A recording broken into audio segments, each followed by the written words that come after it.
friends, welcome back to Pink Plants Lady. I'm Hildy and I am a full-time author, and also I love planning, so I do all kinds of planning videos on this channel. I guess I can always apologize for my voice, but those of you that follow me regularly know that I've always have issues with my voice, and it's just something that happens. I don't think I ever sound the same. So today I'm trying to speak a little bit softer and a little bit slower, so hopefully I don't have all kinds of throat issues. Alright, so what I'm doing is a new series that I will be uploading every Wednesday, and it is my Passion Planner Memory Journal. And the reason why I decided to start using this is because I wanted to share a little bit more about what's going on, and I just find these planner videos to be a little bit more interesting than just watching someone do a spread. I don't know, maybe I'm wrong, but that's just what I'm thinking anyway. So this week that I am currently decorating is the week of March the 9th through March the 15th, and I am using this sticker book that I'm trying to remember. I can't quite remember where I was gifted this. I know that I didn't purchase it, so I may have gotten it at Chicago Planner Con. And it is a book from, is it from Live Love Posh? I think it is. And I love the fact that it has all these dates and all these, it has dates, it has months, and it also has days of the week, all in different colors. But they are pastels, so if you don't like pastels, then I imagine she has a brighter color one, but I'm not sure. But I would think she would.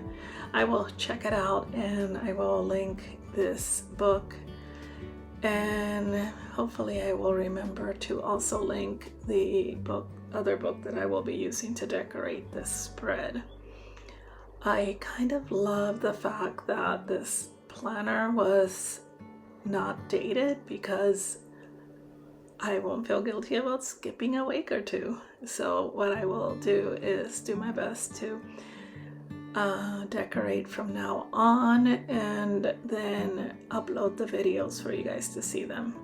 Oh, you know what? I just noticed that the book is not from Live Love Posh, but from Mojo Jojo Plants. Now this one, with all the flowers, it's the spring. This one is from Live Love Posh. The other one is from Mojo Jojo Plants. I still don't know where I got it though. I'm so confused. It's what happens when you attend a lot of events and you like get all this stuff. And then you're like, where did I get this from? But you know, I'm always grateful. I'm always so thankful for all the swag and different things we get to try out when you attend these events. And it's one of the perks of going, is that you get things and you get to try out things that normally or otherwise you may have not purchased, or you know, so it's kind of nice.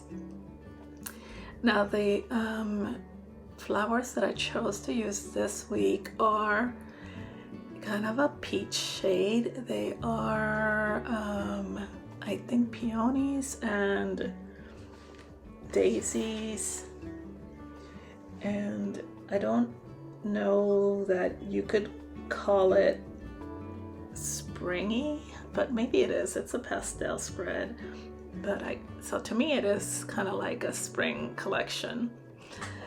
And then what's great about this book is that it has the like washi strips that I decided I had pulled out a washi tape to use, but then when I saw that it comes with it in the book that matches it perfectly, then I decided to go ahead and use that one, and I think it turned out pretty cool.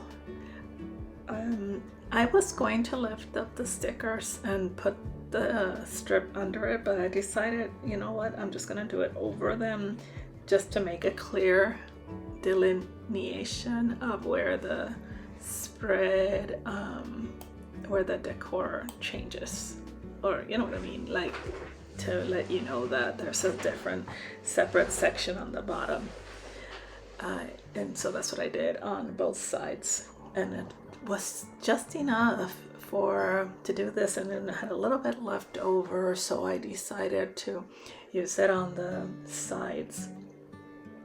I think it's a common, maybe not, but I think I've heard from several people, and so I think it is a common complaint about the Passion Planner that the divisionary lines are done so dark. And if they did it like in that gray that you see, I think it would be so much better than that super dark ink color that they use to mark the bottom part and the side part, because it just, I don't know, I think it's too dark. That's just me. I'm sure there's people out there that don't mind it, but I have noticed in all the whenever I see people that have decorated their Passion Planners, that they cover those up for the most part. Let's see. Oh, I just realized that my doorbell camera was on, and so if you heard any background noise like wind and stuff, sorry about that. I just turned it off. All right, so then I decided to add some decor to this spread to just kind of add a little bit more details. This week I was pretty busy.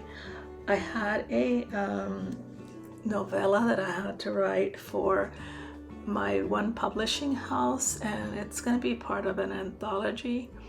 It was so, crazy, because I don't know if I'm a rebel or whatever, but sometimes I don't like getting specifics, like you have to write and your story has to include this and that. And I had signed up for this anthology to do it with a few other authors, and I just saw where it had to be like a spooky Moor story, because it's gonna release sometime in October. And so I was like, okay, I can do that. And then for those of you that don't know, most of my stories take place in Scotland. So I was just gonna write about a spooky incident and link it to my, Clans of Skye, one of the series that takes place on the Isle of Skye. So then the professional author, me, goes to read the contract, and I see where it says, number one, the story has to take place in Yorkshire, the Yorkshire part of England, which is a large area, but I imagine since it has to take place in the moors that I would have to find a seaside village. No problem, I can research and find a seaside village that to put my story in. Then I'm like, read it. I'm like, okay, so I'm not doing Scotland, now I'm moving to England. Let me see if there's any other parameters that I have to kind of write about. And sure enough, the background story, it had to include a headless horseman. I was like, whoa, how the heck am I gonna add a flippin' headless horseman to a story about a small fishing village? I was like so confused, but it did say that the headless horseman can play a very small part. Like, okay, the appearance of a headless horseman is kind of newsworthy. I would think that in most stories, people would be like, oh yeah, that's a headless horseman. So what are you having for dinner? So, yeah, so I wrote the story and then decided to use the headless horseman after and kind of add him in. And so I think I did a pretty good thing where there is a very sweet story behind the headless horseman that we were given, and it was about these two young lovers who ran away, and the father caught up with them and killed the boy, beheaded him. And so the what do you call it, like the saying goes, whatever that's called, I can't think of the word. So the story is that he is constantly looking for her without a head, but in a sweet romantic way. Oh, I don't know why I laughed, but I don't know. Anyway, I think it turned out pretty good. I did add my headless horseman to the story about a boy and a girl, and he's a sea captain and she is a fisherman's daughter. And so it had to be a short novella, so they already knew each other, they'd already been engaged, and then he broke off the engagement. And I named the story The Sea Captain's Promise or Return. I don't know. I don't remember my own book titles, but it turned out to be a pretty sweet story. So yeah, that's what I was doing this week. So where you'll see the number, like it'll say right, like at the bottom of Monday where it says writing, and then it says 4044 and that pound sign. That is my word count and how it added up day to day. Seem to work better when I am on deadline because I am crazy like that. So I ended up like not rushing, but really like jamming out the story. I kind of had it already in my head. So, and it was only supposed to be 10,000 words. I went over a little bit. I wrote 12,000 words, but I was not, as long as we didn't go over by more than 2,000 or 3,000 or something like that. I think it's 15,000.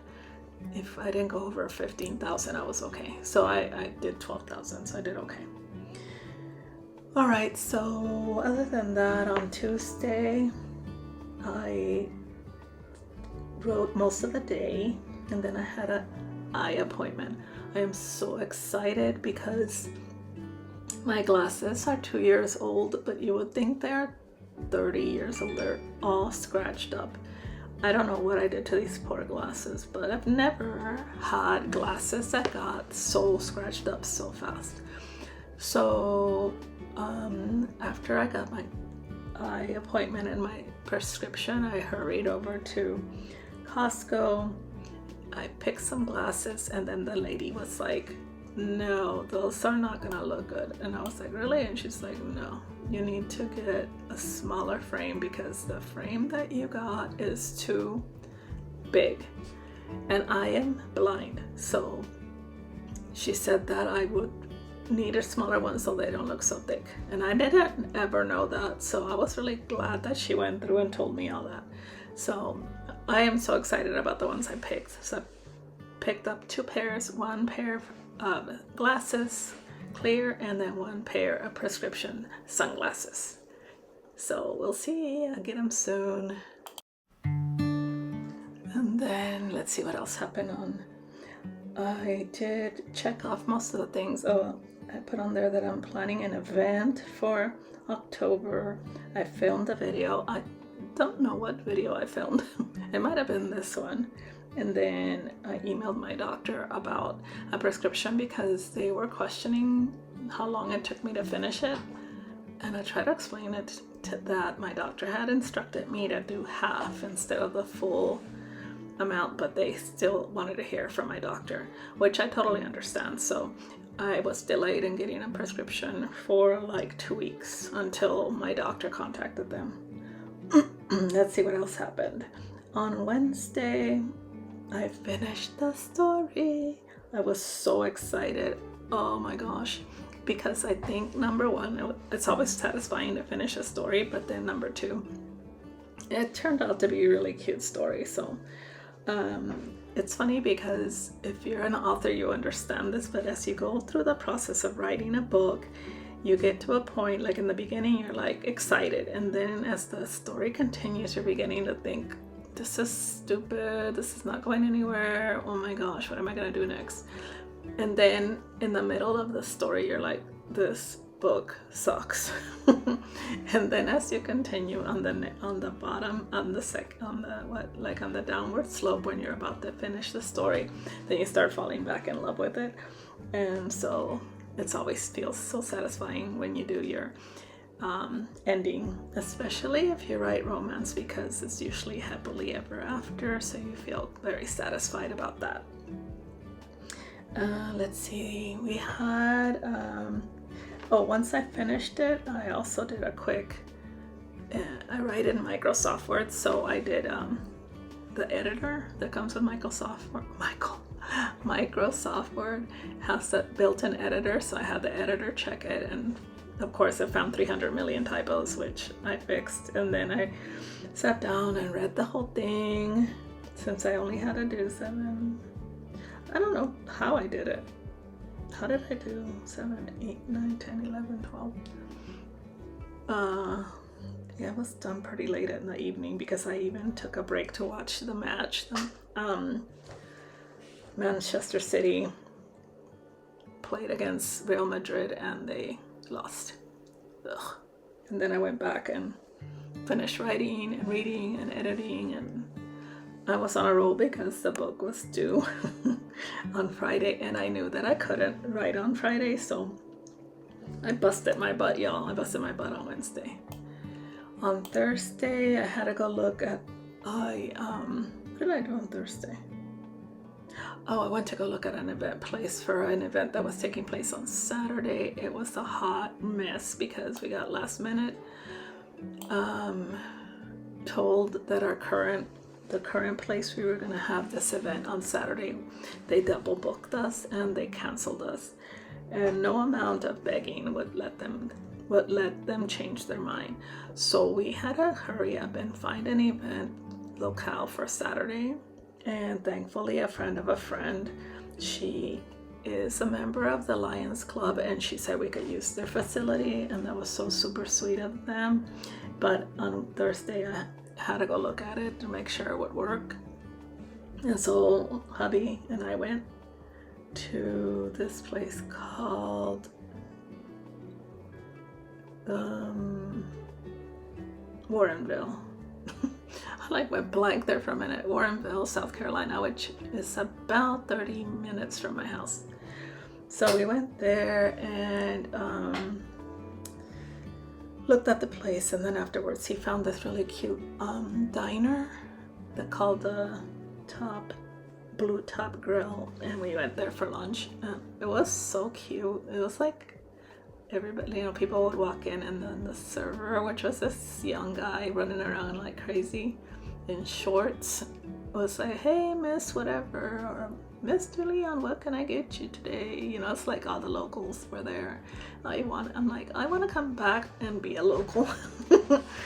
I had a really yummy turkey club, and hubby had a hot dog and then a cherry pie. A very American meal, and I had the club sandwich. It was delicious. Then after that we just went home, and I was feeling better about the location and the fact that we had found the place that'll work. So because I was done with writing, I did spend some time doing tax prep on Thursday, and I noticed, so right there I finished for the day all the recording, and then I came back on Thursday, maybe? Did I come back on Thursday? I think I did. To write that. I put on there that the reason I keep hesitating is because I see where I put down Blacksmith up for pre-order, and I'm like, did I do that? I don't think I did. I think I meant to do that. I have to do it though. So the Blacksmith's Wish is going to be the third book in this series that I am currently writing. The second book releases on March 24th, and I like to have the book after. Why can't I explain things? So the first book already released, and by the time it released, I was able to have the link and the second book in the series up. So when they finish the first book, they'll see, oh, there's the next book. So that's what I need to do now, is put up The Blacksmith to make sure that when they read the book that releases on March 24th, they are able to order the following book. So I'm not sure I have done that yet. I have to double check. I'm pretty sure I haven't, but I wrote it down, so I meant to do it.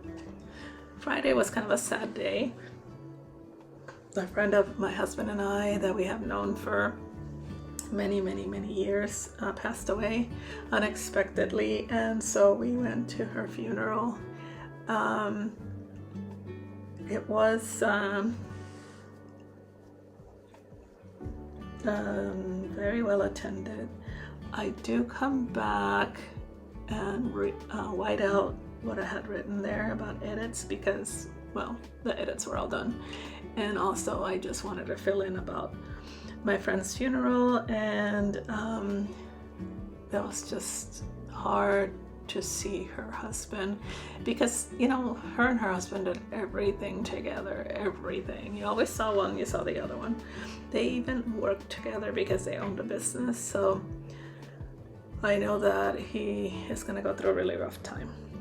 And so the funeral was in South Carolina, which was, I think, maybe a 15-minute drive. So we went there, and then afterwards we went to this donut place because, you know, when you're sad, you want donuts. But this donut place has the best donuts ever.